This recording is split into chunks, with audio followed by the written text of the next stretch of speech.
square shape. A rare survival in the villa is the oculus, a circular opening on the top, which lets the hot air out, so creating a cool draft drawn through the large glassless windows. This is an effective natural air conditioning device.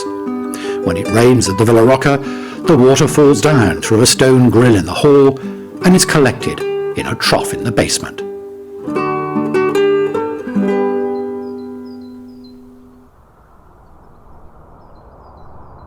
"20 miles to the east is Padua, said to be the oldest city in northern Italy.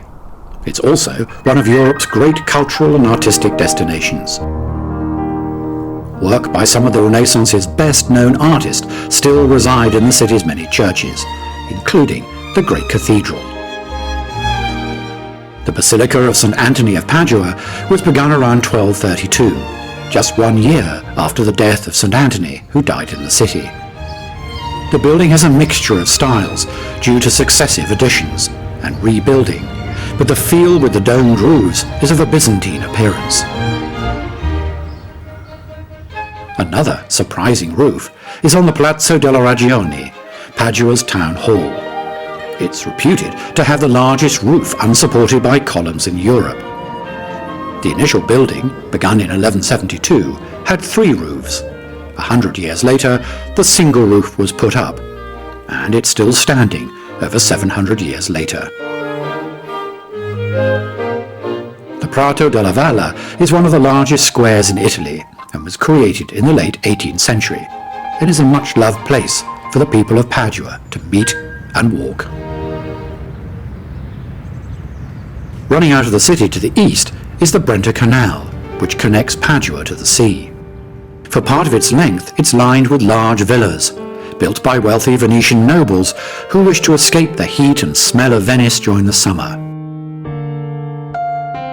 One of the grandest is the Villa Pisani, built in the early 18th century. The main front of the house was designed to impress and commands the sight on a bend in the canal. The style is Baroque, with all its architectural detail of statues, pillars, and ornamentation. Behind the house is a further sight to impress visitors in the form of a long canal leading to another impressive Baroque building, which actually just disguises a rather plain stable block. Today, the Villa Pisani is a national museum and can be enjoyed by everyone.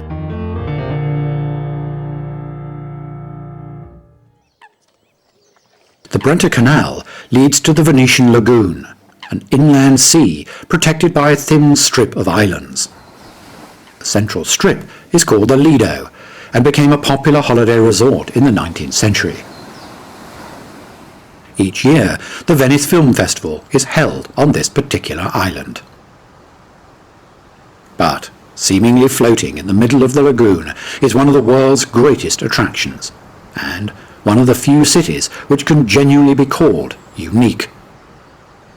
Venice.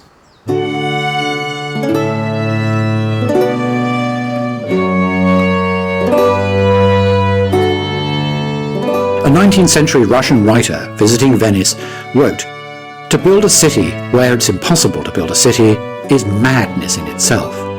But to build there one of the most elegant and grandest of cities is the madness of genius."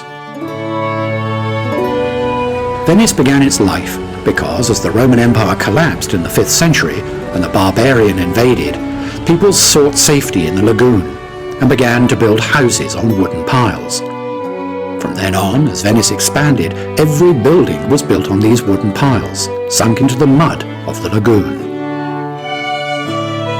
For centuries, the heart of social and political life in the city was the Piazza San Marco. It's where the Basilica of San Marco was built in the 9th century to house the body of St. Mark. Overlooking the piazza is St. Mark's Campanile or bell tower. It was built in 1514 but collapsed in 1902 and then rebuilt in the same style. In past times, the supreme authority in Venice was the Doge, and their palace was built at the end of the 14th century.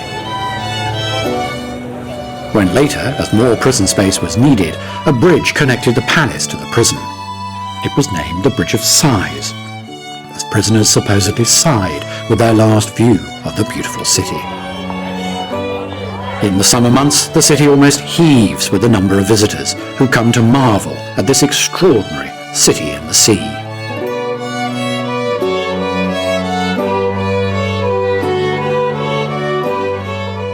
Tourism has been a factor in the economy of Venice since the 18th century due to its art and architecture. In those days, there were only a few thousand visitors a year. Today, over 7 million people arrive by air at the Marco Polo Airport on the north side of the lagoon. Some arrive by train, which crosses the causeway to the station built in 1924, and one of the few modern buildings in the city. As there are no roads in Venice, only canals, the only way of getting about, apart from walking, is by boat. People use water buses and water taxis. Ambulances, police vehicles and fire engines are all boats. Every delivery throughout the city is made by boat.